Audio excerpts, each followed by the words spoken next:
Televisa presenta. Hola, ¿qué tal? Espero que estén teniendo un muy buen día. Mi nombre es Edwin Uriel Gómez Ávila, soy estudiante del Instituto Politécnico Nacional, Campus Guanajuato.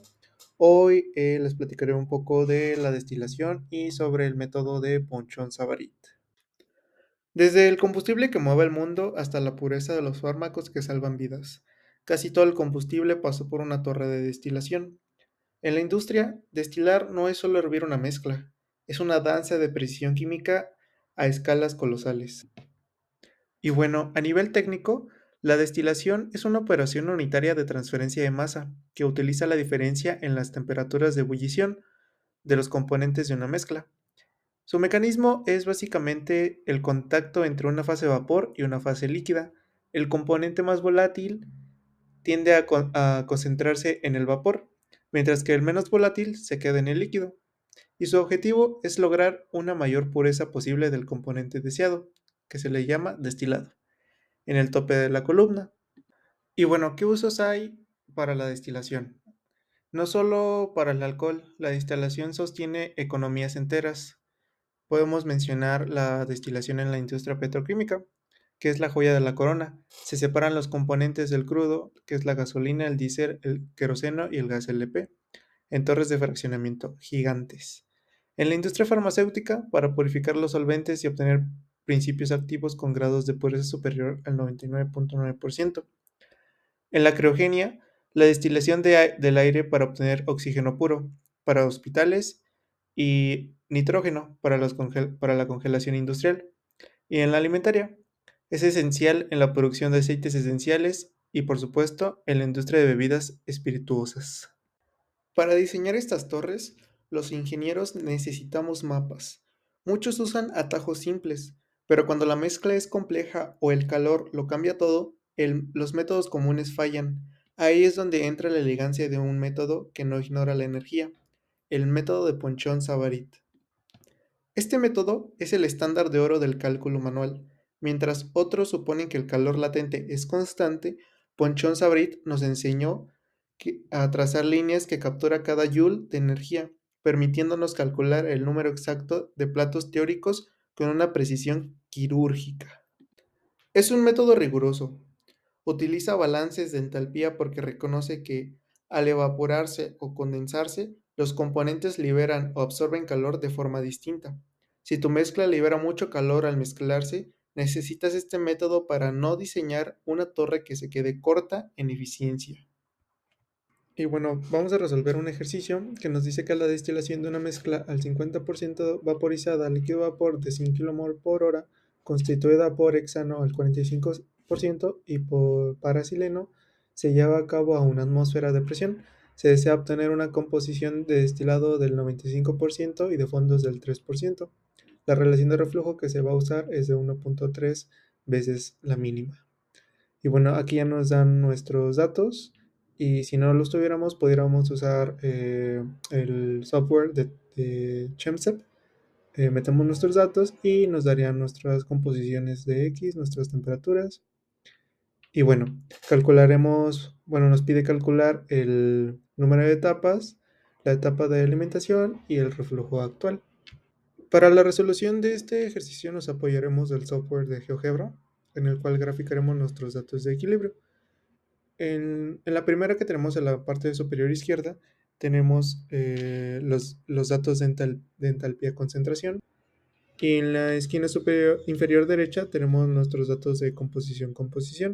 Entonces, para empezar con este tipo de problemas, primero tenemos que ubicar principalmente el punto de alimentación.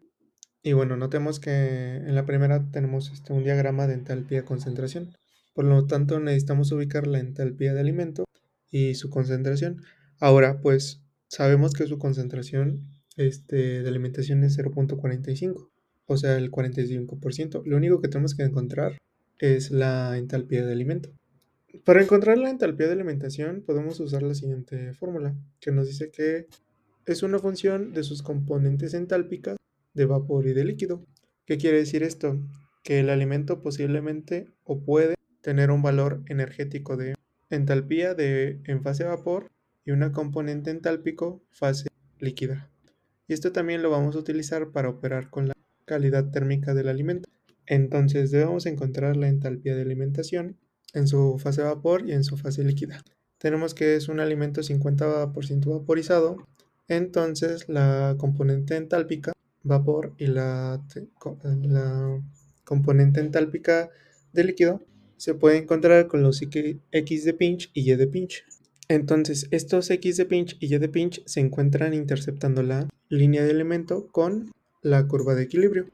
Ya con los puntos de X de pinch y Y de pinch obtenidos en la gráfica, podemos leer la entalpía de alimentación en la fase líquida y la entalpía de alimentación en la fase vapor. Y como en este caso el Y de pinch me dio 0.67, y como es Y, estamos hablando de la fase vapor, simplemente me tengo que ir a la curva de equilibrio de la entalpía de vapor e interceptar esa composición. Y donde corté la curva de vapor, ahí voy a leer la entalpía de alimentación en la fase vapor. Asimismo, interceptamos el X de pinch con la curva de líquido y ese valor vamos a leer la entalpía de alimentación en la fase líquida.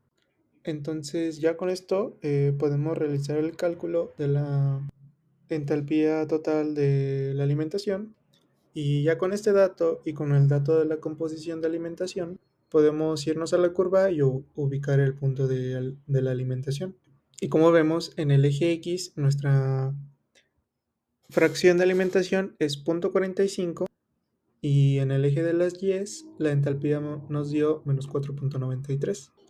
Y si hacemos un balance en la entalpía de la composición en la fase líquida con la entalpía de la composición en fase vapor, eh, vemos que el punto está en medio de ellas dos, entonces quiere decir que el cálculo fue hecho correctamente. Y también aquí podemos indicar las composiciones de alimentación de destilados y de fondos. Sabemos que la composición de destilados es 0.95, entonces hacemos una cota para destilado que es 0.95 y otra para fondos que es de 0.03. Y a partir de estos datos podemos calcular el P' mínimo y el P doble prima mínimo. Entonces, para poder sacar P' mínimo y P doble prima mínimo, extenderemos una línea recta desde nuestra entalpía de alimentación en la fase líquida, que pase por el punto de alimentación hasta nuestra cota de destilado. En ese punto donde intersectará esta línea con nuestra cota de destilado, ese punto se llamará P' mínimo. Y el intercepto con la línea de fondos en la parte de abajo va a ser nuestra P doble prima mínimo. Y nuestros valores reportados nos da nuestra P' mínimo de 35.38 y nuestra P doble prima mínimo de menos 38.85. ¿Y por qué calculamos estos P' mínimos y P doble prima mínimo? Pues el ejercicio nos está comentando que tenemos una relación mínima de 1.3, y esto nos sirve para obtener la relación mínima de reflujo en este método, que es en el de Ponchon-Sabri. Y esta la obtenemos con el P' mínimo, con la entalpía 1 en la fase de vapor y la entalpía 0 en la fase líquida. Estos valores de entalpías los encontramos en el gráfico. Entonces, estas entalpías las encontramos en la composición de 0.95, la cual es la del destilado, las cuales son el intercepto en nuestra fase de vapor con, nuestro destilado, y nuestra fase líquida con el destilado, las cuales nuestra entalpía fase 1 de vapor nos da de 8.39 y nuestra entalpía 0 en la fase líquida nos da de menos 22.99. Y ya haciendo el cálculo, nuestra R mínima nos da de 0.86. Entonces, si nos dice que trabajemos a 1.3 veces en relación del reflujo mínimo, entonces convertiremos el reflujo a un valor el cual lo podemos graficar en nuestro diagrama. Entonces, pues tenemos esta expresión, la cual podemos calcular el reflujo con ayuda de nuestra P'.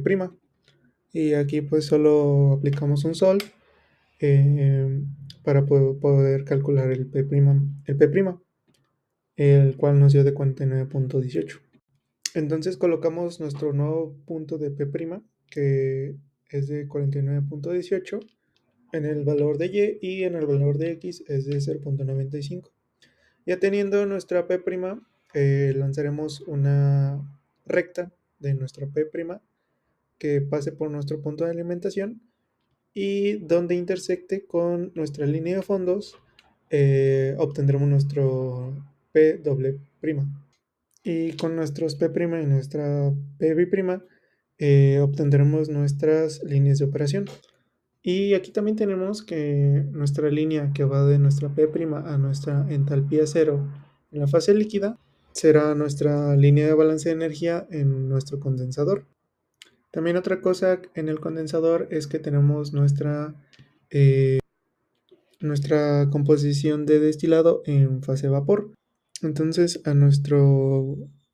tendremos un nuevo punto que será nuestra fracción en la composición en la fase de vapor, la llamaremos Y1. Ahora, nuestra composición 1 de vapor nos está dando un valor de 8.39. Y si yo quisiera conocer la fracción en fase líquida para este punto en vapor, nos tendremos que ir a nuestro diagrama de la curva de equilibrio. Ahora sabemos que nuestra composición de vapor es de 0.95, entonces haremos una línea recta en el eje de las Y para de ahí que intersecte para saber su composición de vapor en la fase líquida. Y en esta curva de equilibrio, pues simplemente encontraremos el Y1 al X1 y luego el X2 con el Y2, el X3 con Y3 y así sucesivamente. En este caso, X1 nos está dando un valor de 0.68. Entonces, este valor lo ubicaremos en nuestra curva de entalpía. Entonces, con este nuevo valor de 0.68, hacemos una cota y donde veamos que intersecte con nuestra línea de líquido, ahí pondremos nuestro nuevo punto, que será nuestra nueva composición de X1, o bueno, nuestra composición en la fase líquida. Entonces uniremos nuestras dos composiciones, la de Y1 y la X1, y uniéndolas ahí tendremos nuestra etapa número 1.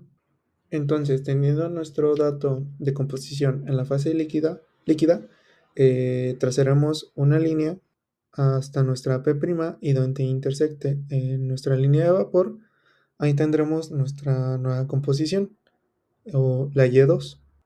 Entonces, con este valor de nuestra nueva etapa de Y2 que nos dio de 0.81, este dato miraremos cuál es la composición líquida en esa etapa. Igual iremos a nuestro otro diagrama y pondremos ese valor.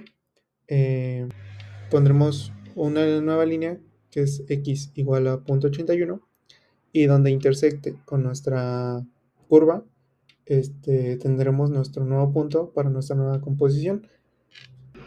Y así sucesivamente iremos sacando nuestras etapas, pero hasta nuestra etapa 3, porque ahí ya estamos pasando nuestra línea de alimentación.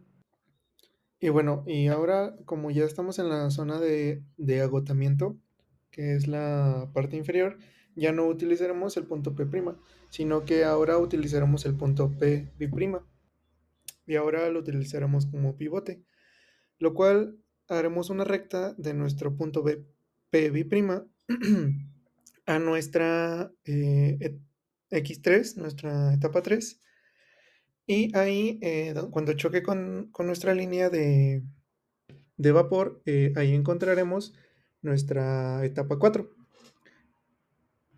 Ya teniendo el valor de nuestra etapa 4, que es 0.47, nos iremos a nuestro otro diagrama y haremos una línea en el eje de las Y para poder ver el punto que se intersecta entre esa línea y en nuestra curva, el cual nos dio de 0.12. Ahora, con ese valor, haremos una nueva cota en nuestro otro diagrama, y en ese valor de 0.12, cuando choca con nuestra curva de la fase líquida, esa será nuestro nuevo x4, y de ahí sacaremos nuevamente otra línea desde el punto P' que pase entre nuestro punto x4, y ahí podremos sacar nuestro Y, nuestra nueva composición en la fase de vapor, que es nuestra Y5. Y así sucesivamente iremos sacando nuestras demás etapas. Y nos damos cuenta que nuestra X6 sería nuestra última etapa. ¿Por qué? Pues porque pasó nuestra línea de fondos, lo que significa que para esta destilación necesitaríamos un total de 6 etapas aproximadamente. Y nuestra etapa de alimentación es nuestra etapa número 3. Y pues aquí ya solo es para mostrar todas las etapas sin tanta línea, o sea, que se vean bien. Y también para poder observar nuestra entalpía de destilado y nuestra entalpía de fondos. Más que nada los valores, que en este caso la entalpía de destilados nos dio de menos 22.29 y la entalpía de fondos de menos 19.58. Esto lo utilizaremos para un posterior cálculo. Y ya para finalizar, calcularemos las cargas térmicas, apoyándonos de estas fórmulas, donde P' es igual a la entalpía de destilados más el calor del condensador sobre el flujo de destilados, y P' es la entalpía de fondos menos el calor del rendidor sobre el flujo de fondos. Aquí nada más aplicaremos un sol o álgebra para poder sacar las cargas térmicas. Previamente hice un cálculo para sacar el flujo de destilado y el flujo de fondos. Apliqué un balance por componente y un balance general. Y bueno, ya tenemos todos los datos, ya solo sería sustituir. Y tenemos que el calor del condensador nos da de 3262 kilojoules hora. Y el calor del rendidor nos da de 1673.6 kilojoules hora. No es calor del rendidor, es calor del rehervidor. Me confundí. Y bueno, así termina este método, Ponchón Sabrit. Y pues espero le hayan entendido o les haya ayudado para estudiar o algo. Y bueno, nos vemos en la siguiente. Gracias. Eso es todo, amigos.